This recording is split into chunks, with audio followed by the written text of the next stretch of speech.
I just finished a tutorial for this sweet little rose done in a loose style that will be linked down below. I'll be posting it before this video. But today, for this video, I am super excited to be painting this Echinacea flower. So I have many Echinacea. You can see I also have lots of earwigs because they have had their way with my poor flowers. But I love Echinacea. They're super easy to grow. They're so sunny, and I love that they kind of transform. So when they first bloom, this head, this large seed head, is very small, and the flowers really take center stage. And then as it develops, it creates kind of a parasol shape. And then eventually the petals will fall off, and the seed head will be huge. It's great for pollinators. It's great for foraging wildlife. They love these seed heads. But it's just, I don't know, it's just a fun, very joyful, very innocent part of the garden. I like that it has a little bit of a wild, but also like an older garden feel. So I have a couple of plants in my garden, and I could do with a couple more, to be honest. But I thought this would be an awesome opportunity to show you how we can kind of combine loose with realism, because we've got a lot of detail in this seed head here. But also talk about painting white petals. So I haven't done a loose white petal painting in a while, so it might be a little bit rusty, but I think we're going to have some fun with it. So I'm going to set this off to the side. This is our kind of our reference, but because we're working loose, we're going to be diverting from this a little bit. For one thing, I'm assuming I'm going to have more than one of these flowers in here. So let's start with one with a large seed head, which means that the petals will be more like this. And then we'll have something a little bit smaller. Sorry if you can hear my family in the background. It's just kind of life. And then let's do one more. Let's do one more here.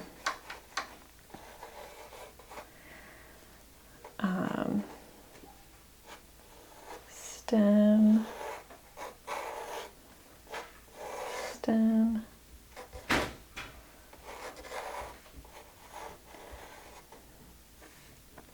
And then greenery. Just kind of allow that to pop in and out. So I don't have a very exact sketch. I will be throwing up kind of a computer generated just glimpse of what I have. It's very messy. But this isn't supposed to be followed super strictly because we're working loose. So we're going to have just a little bit more fun with it and explore different options. Let's start with some raw sienna. That actually might just be what we use. But I think I'm going to brighten it up a little bit with some lemon yellow, which if you've been following my tutorials for a while, you're probably not super surprised by that, because that looks just about right. I'm going to pull some lemon yellow off to the side because I might want to pull that in at different points. Okay, and then for our green, it's a nice deep green.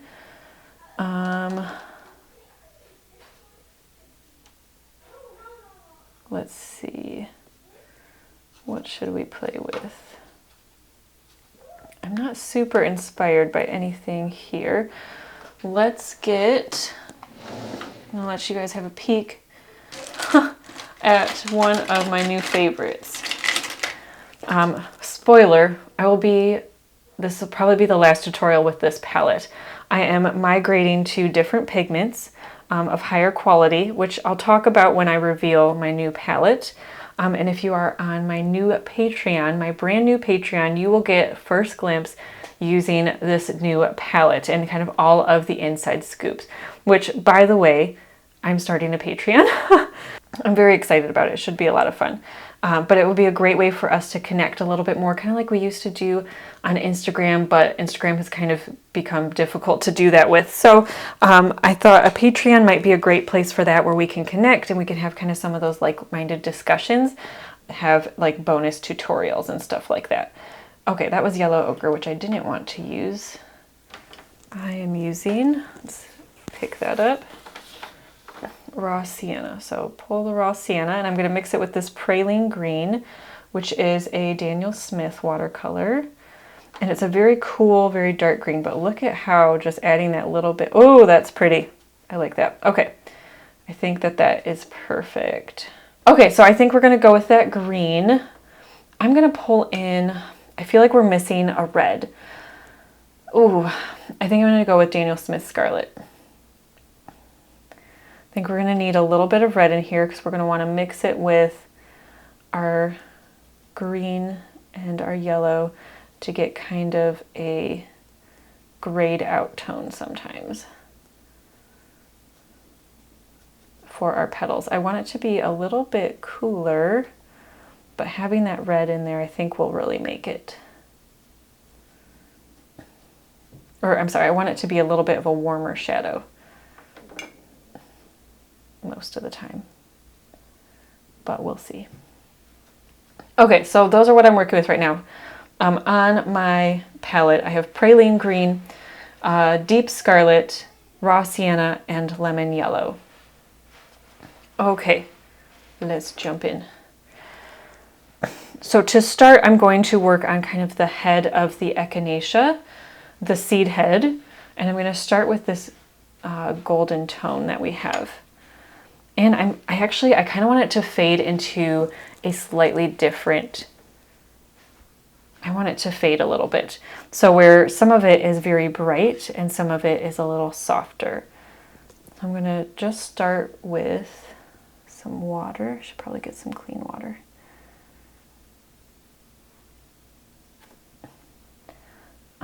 And then I'm going to have just lemon yellow down here. So it'll be slightly different. And then I'm taking the very tip of my brush, which is one of the reasons I picked this brush. It has a longer tip, which I don't always prefer, but in this case is really nice. And I'm just going to pull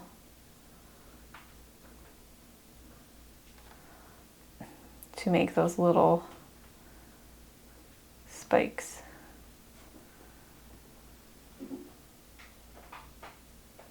And they can be different sizes and they don't have to be, you know, the same distance from each other. We want it to be a little bit random. All right, so this one's going to be a little bit smaller. I'm going to pull up kind of on that same side. Put in some of this cooler yellow tone.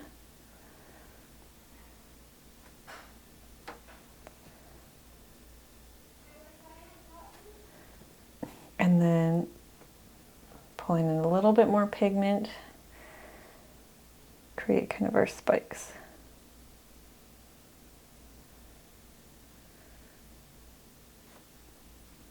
I'm sure that these things have a name, but I don't know what it is. I don't want them to be too small because I don't want all of the effort that I'm going through to put them in to be lost. I just want to make sure that it's there. I am tapping in. I had a little bit of a praline green mixed in, and I thought that might actually be kind of nice to create a natural shadow.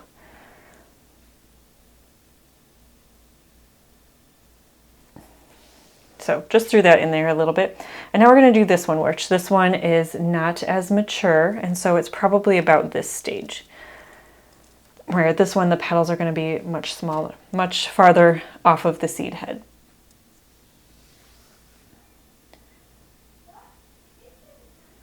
And let's have it pointing a little bit more this way.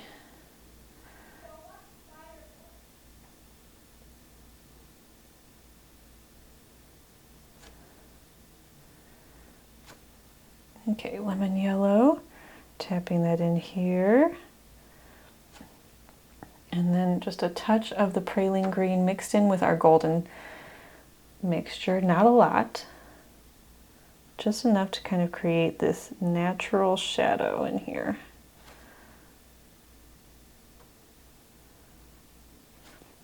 Again, I don't want a ton in here. I really want this to be nice and golden, but that could kind of help to add some interest. All right, now for our little spikes.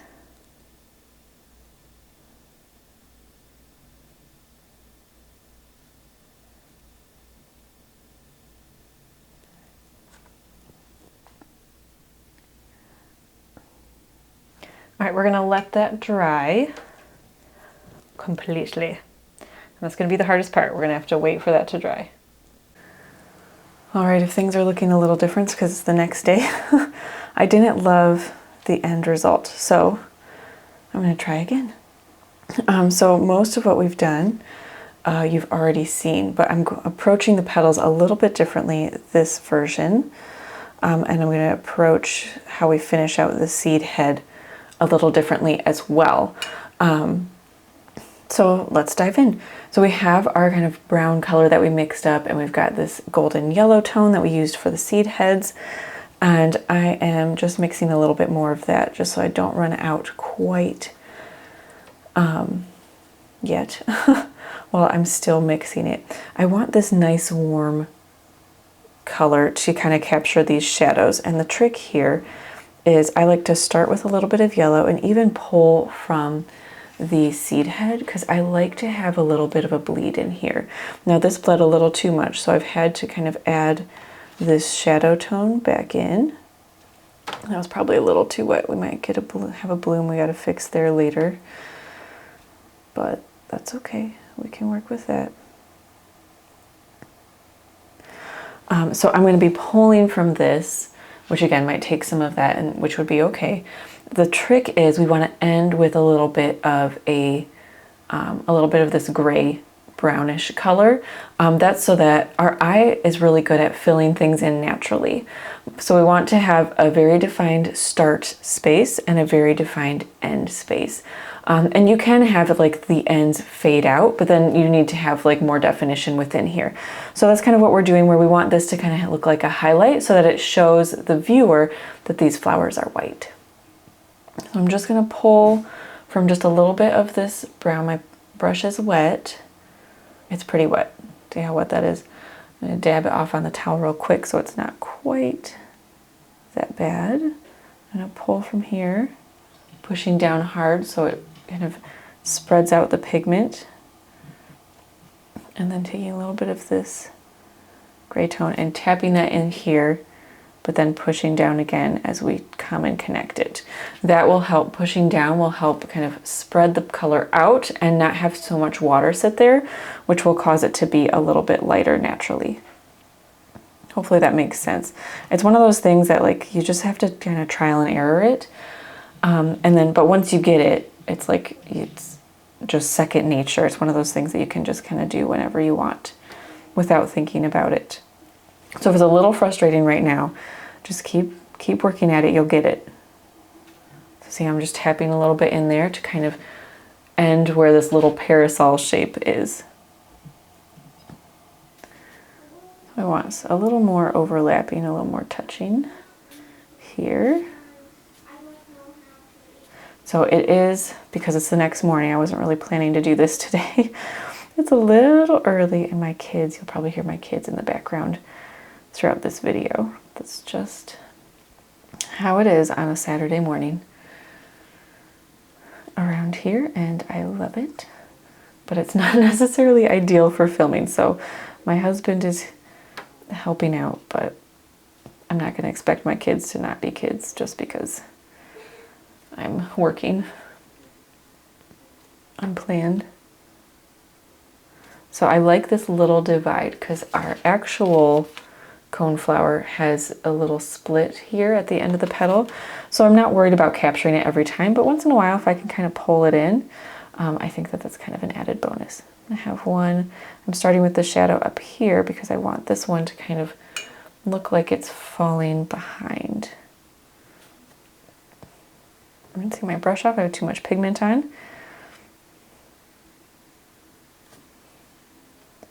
Just gonna kind of end that here, allowing this one to kind of come in front. So a little bit of yellow, pulling and pressing, and then just kind of tapping at the end. And because this is still wet, it will kind of fill in just a touch there, which isn't a bad thing. We want it to be kind of unified, but we want kind of a nice gradient. So we want the bulk of the color to be at the ends.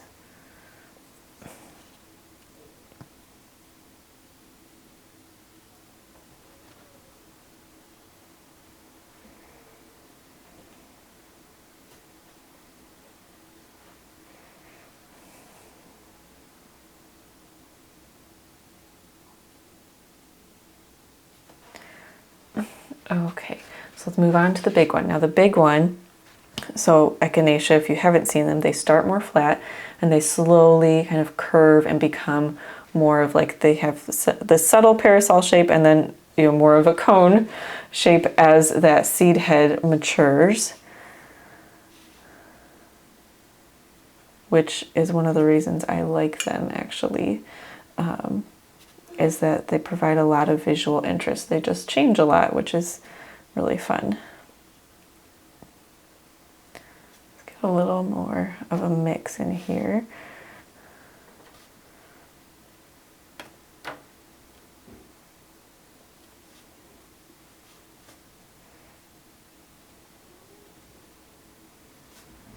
So I'll let that fade earlier. Oops,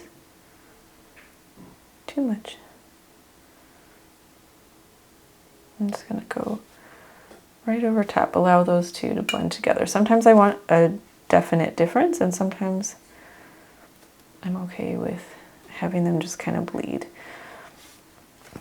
You know, and there's not like a rule, like, you know, every third one, allow it to fade in. It's just kind of you just kind of feel it out as you're painting, and if you make a mistake, you just try your best to bring it back together.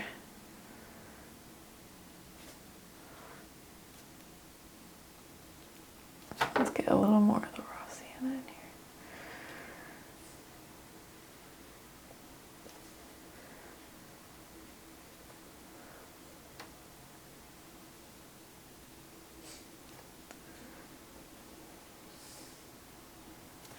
I'm going to turn my paper a little bit just for my hand. Get a better angle.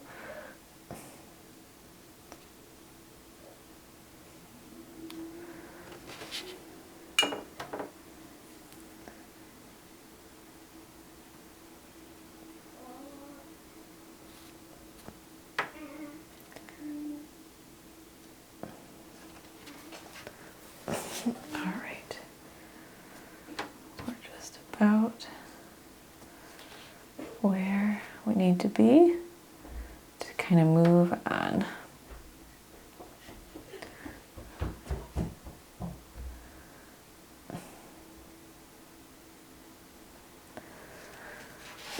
Okay, I'm pretty happy with where that is. I like how it's very sunshiny. First though, I'm going to get the greenery down. So I'm pulling in our praline green and then some raw sienna to warm it up. A little too much.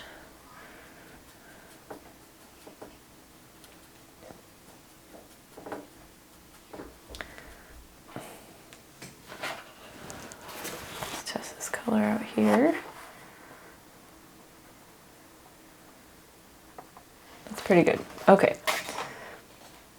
Now we're going to I'm going to start with the stems and kind of bring them together into one section. The biggest thing is I want to make sure that the stem lines up with the center of the seed head so it looks like it's actually part of this flower. If you have trouble with this through all these petals, you can stick a pencil or something straight and fairly thin, and that will help you to kind of pull it out at the right spot.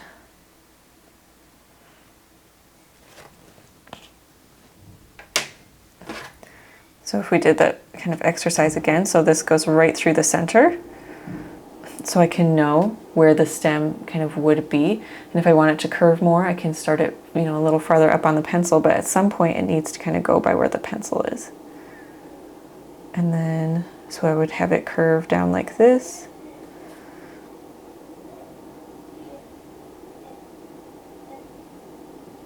Then meet up with this cutie here. And then, so right through the center of that flower, coming out.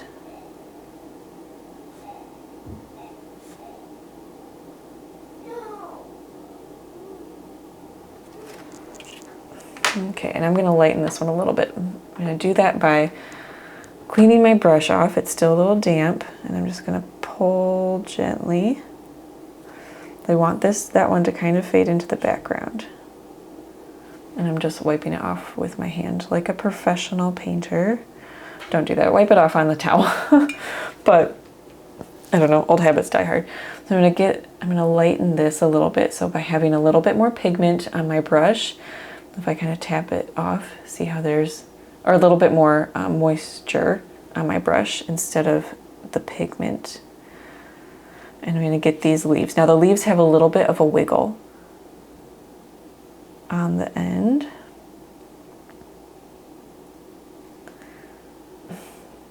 And then I'm going to do the same thing here.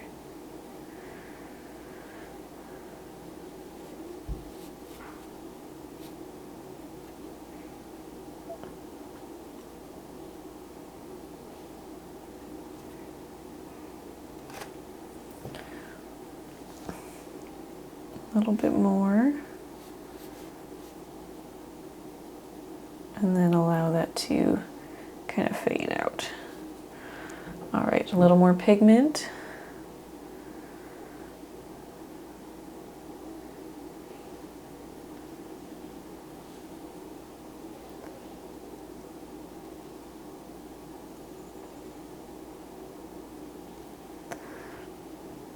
Have a curved over leaf.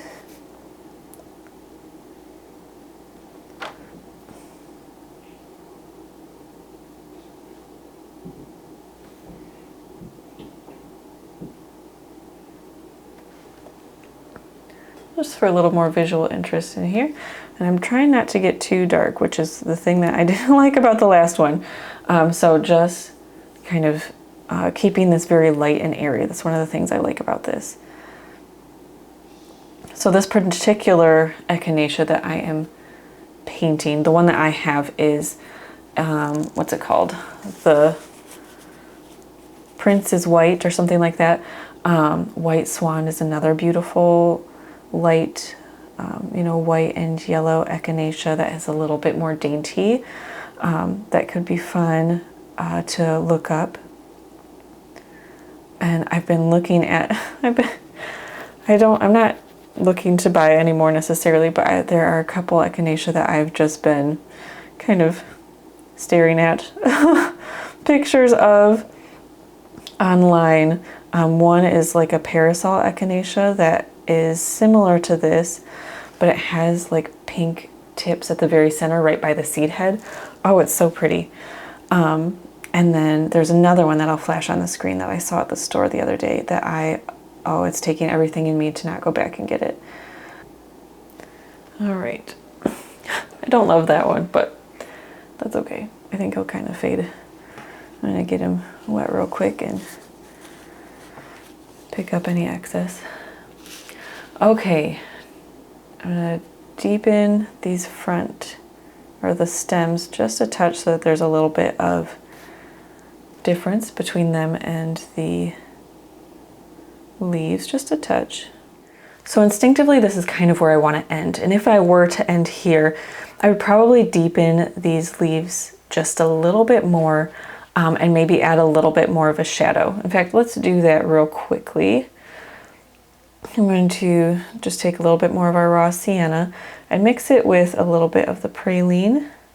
I might have to bring in the deep scarlet. We're kind of mixing like our brown mid-tone color again, but heavy on the raw sienna. And then I'm just going, oh, but I love that little fade. Isn't that pretty? That little bit of that bloom and fade in there. So we're going to add this very lightly. So keep wiping off my brush. Just because this kind of deepens it a little bit and helps that shadow to kind of come in here. And that will pull in some of those deeper values. It's just a little bit too light. If I were to make this black and white, you would be able to see how the values are very similar without this deeper tone in here, just to kind of help bring it up a touch. Let's even do it just a touch more. So that's one of those things that after a lot of practice, I've learned to kind of see automatically. But if it's one of those things that you have trouble seeing, just take a picture of it and turn your picture black and white, and you'll be able to see like, okay, this right now reads very similar. There's a little bit of a deeper value in here, but I want to play that up a little bit. So I'm going to just add a little touch of this deeper value here to create a shadow and that little bit of visual interest.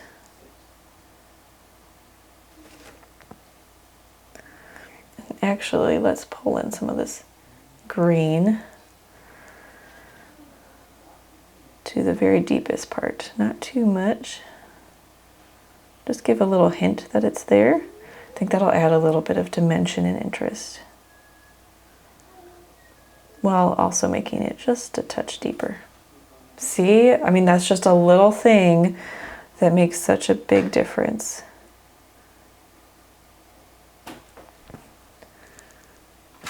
So that's a lot better. I'm really happy with how that's looking. Mommy. What's up, baby?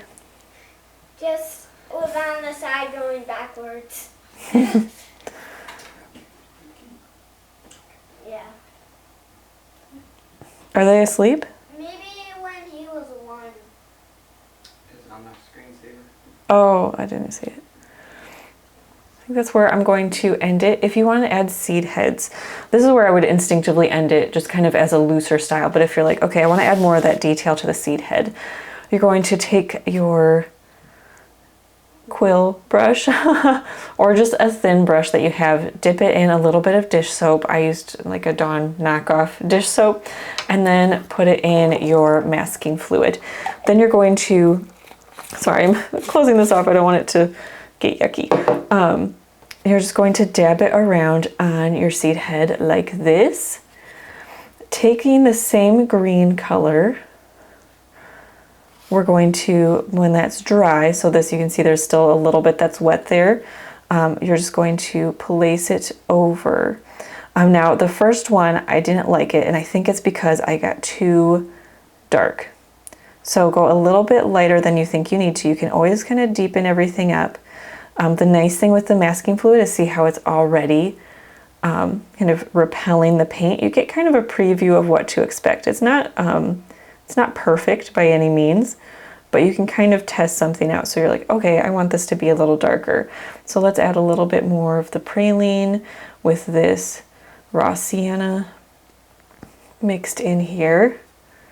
And I'm just going to kind of dab it, and we're going to mimic the shadow that we already had on our, whoops, I pulled that one up.